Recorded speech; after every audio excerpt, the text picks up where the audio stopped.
Kira-kira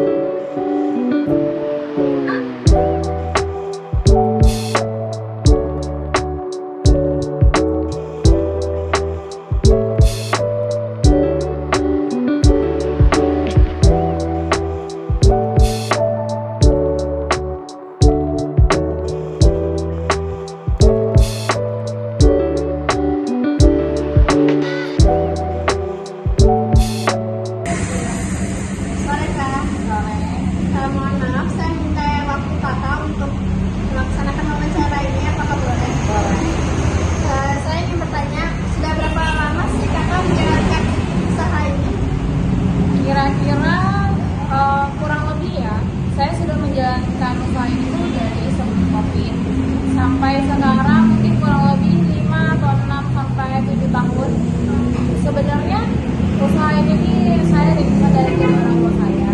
Mereka sudah membangun bisnis ini dari saya TK hingga sekarang pun masih. Jadi saya hanya istilahnya saya diberikan sama orang tua ini, saya usaha sendiri untuk saya bisa manage bagaimana berwirausaha, kayak melanjutkan gitu ya. ya. Berapa sih modal awal untuk membuka warung nasi Padang itu, kira-kira berapa? Kira-kira karena ini saya masih kontrak, jadi otomatis harus ada biaya pengeluaran untuk tempat. Iya.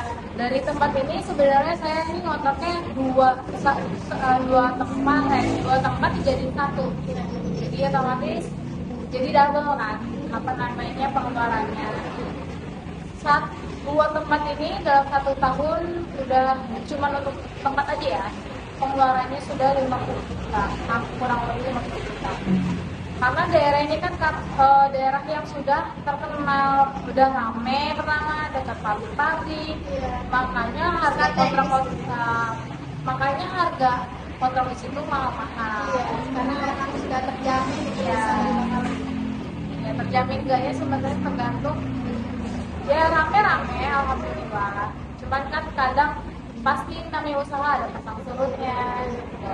Terus selain untuk biaya kontrak, untuk biaya makanan kayak apa bahan pangan, Iya. seperti lauk, beras dan lain-lain. Untuk sehari kemungkinan bisa 700 sampai 800. Untuk satu toko ya? Tergantung ya tingkat ramenya. Kalau misalkan lagi pada habis ya mungkin 1 juta sehari. Ya, tapi kalau misalkan masih kurang begitu laris ya 500 sampai 100. Jadi bisa ditambah gitu ya? Misalnya kalau siang udah habis ditambah lagi stoknya gitu? Iya gitu. Bukanya itu dari jam berapa sampai jam berapa kira-kira kalau warung nasi Padang kayak gini? Kalau untuk masak sendiri dari jam 5:30 udah mulai masak. Terus buka bener-bener udah mulai buka bersih-bersih segala macam jam 7 sudah, jam 6:30 jam 7 sudah. Lumayan pagi ya? Lumayan pagi karena kan ngejar orang yang kerja jam 1 itu membungkus buat buka. Jadi kita ngejar itu juga orang buat sarapan segala macam kan lumayan. Dan jam 6:30 tutup ya, tergantung kalau misalkan lagi sepi jadi jam 10 malam baru tutup. Tapi kalau misalkan bareng udah habis ya sudah 9. Tergantung stok juga ya? Dan stok juga. Kebanyakan kalau warung nasi Padang jam 12 baru buka loh. Berarti ini lumayan pagi juga ya? Iya, tapi untuk emang kalau misalkan lauk-lauk udah sedia semua ya jam 10, jam 11. Tergantung ya, tergantung. Berapa sih pendapatan harian atau omset gitu setelah seharian berjualan gitu kan? Biasanya dapat berapa nih dalam sehari? Dalam sehari kalau lagi sepi kadang 1 juta, dan kalau lagi sepi ya 1 juta. Tapi kalau misalkan lagi alhamdulillah ramenya 2 juta sampai 2.300.000 sekian mah. Berarti lumayan ya? Ya lumayan Dalam ya, sehari. dalam sehari kalau lagi rame. Iya. Baik. Terus pertanyaannya itu, kalau toko ini punya berapa karyawan ya? Untuk Di toko saya sendiri ada 2 karyawan dan saya udah. Jadi kalau karyawannya untuk membantu kayak nyuci ini gitu ya, melayani cuci pembeli. piring, melayani pembeli, membuat minuman, ya kadang melayani di depan juga. Iya, Ya, jadi karena kan saking ramainya gitu ya membutuhkan tenaga bantuan. iya, betul. Masak nasi, Oh iya. terus bersih bersih. Kan customer senang kalau tempatnya bersih. Iya. Kendala apa sih yang sering dialami oleh kakak selama menjalankan usaha ini? Banyak sih. Dari misalkan pertama otomatis kalau harga pangan pokok sandang harga pangan pokok itu sudah naik. Iya, melonjak. Beras, cabai yang lebih sering dan bawang itu sudah suka melonjak drastis, sampai kita juga kayak kebingungan gimana caranya putar otak agar jangan terlalu jadi rugi banget, menekan banget sampai kita tidak bisa melanjutkan. Terus yang kedua, karena di sini daerah dekat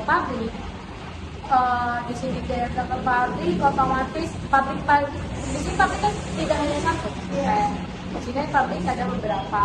Otomatis kayak karyawan bisa pulang atau berangkat itu kan suka macet ya. Macet itu jadi faktor juga bikin warung tuh sepi. Jadi karena tidak terlihat kali ya warungnya. Iya, jadi tidak terlihat. Terus yang kedua, orang juga nanggung ribet. Iya. Dulu mau berhentinya, jadi ya udah malas. Terus yang ketiga, saat pembangunan jalan, bahwa kebetulan kayak sekarang lagi pembangunan jalan sangat merasa semua, nggak hanya saya ya, semua pedagang di sini itu merasa banget kalau jadi pembangunan jalan sepinya, masya Allah. Bahkan sampai ada yang tuh beberapa toko yang udah tutup, 2 sampai 3 toko yang udah tutup. Gara-gara jalan doang. Iya, gara-gara jalan doang. Soalnya yang sebegitu pengaruhnya. Jadi karena lingkungan juga harusnya ya Iya. memadai karena jualan. Lahan parkir kan, karena di sini kurangnya lahan parkir. Terus pertanyaan selanjutnya itu kira-kira di sini ada berapa menu yang disajikan dalam sehari? Ayam bakar, ayam sayur, ayam goreng, ayam balado, ikan bakar, ikan sayur, ikan goreng. Ikan goreng itu ada lele, kembung, mujair, apalagi tongkol, balado. Terus kalau di ikan bakar itu ada bawang bakar, kembung bakar. Lumayan banyak ya? Iya, kalau ada sayur biasanya ada emas sayur, terus kakap sayur, terus gulai kakap lah kalau bahasa Padangnya ya. Terus apalagi ada paru, kayak udang, perkedel, dadar yang paling laris karena paling murah harganya. Itu berarti lebih dari 15 menu ya? Kurang loh. Kalau dadar sendiri tuh berapa itu? Karena paling murah. Kalau dadar sendiri ya harganya 12.000. Terus karena dadar di rumah Padang tuh padat ya? Banyak Iya. campurannya kayak daun bawang, jadi mungkin tuh jadi wangi. menu favorit ya. Menu best seller, kira-kira apa menu best seller? Ayam bakar, dadar, apa lagi? Rendang. Iya, itu sih yang paling Kalau enak. untuk yang nggak memikirkan perihal harga, Ah, itu kikil tuh laris juga, cincang juga sama. karena emang bumbunya enak banget ya di sini yang mantap. Terus selanjutnya ada nggak sih strategi pemasaran yang kakak lakukan dalam menjalani bisnis ini? Sejauh ini baru Gojek sih. Oh, Gojek. Jadi Itu pun nggak terlalu yang online shop, termasuk online shop ya. ya kayak Nah, untuk online shop yang daerah kabupaten sama kota itu berbeda. Kenapa berbeda? Dari segi ongkir di kabupaten dan kota itu sangat mahal di kabupaten. Iya. Mungkin karena jarang penggunanya ya. Kalau di kota banyak penggunanya, jadi mungkin ongkirnya lebih murah. Kalau di sini saking jarang penggunanya, jadi untuk ongkir itu sangat mahal. Jadi ya ada mah ada, cuman yang nggak terlalu yang kayak seperti di kota Serang ya. Jadi sering hampir tiap hari itu selalu ada. Kalau di sini lebih kayak offline lebih banyak dibanding online. Terus juga mungkin karena ongkirnya mahal, jadi dia lebih kesini langsung gitu ya. Iya. Ya Bisa mending langsung. saya kesini sendiri gitu.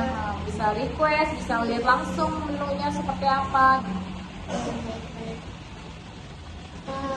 Berarti kakak tuh sudah menggunakan e-bisnis ya, seperti Gojek, Grab, Maxim gitu kan. Iya.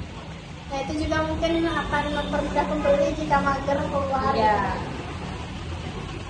Baik ya, terima kasih. Mungkin itu hanya banyak dari pertanyaan saya. Iya. Makasih telah menjawab dan bersenang hati untuk menerima wawancara saya.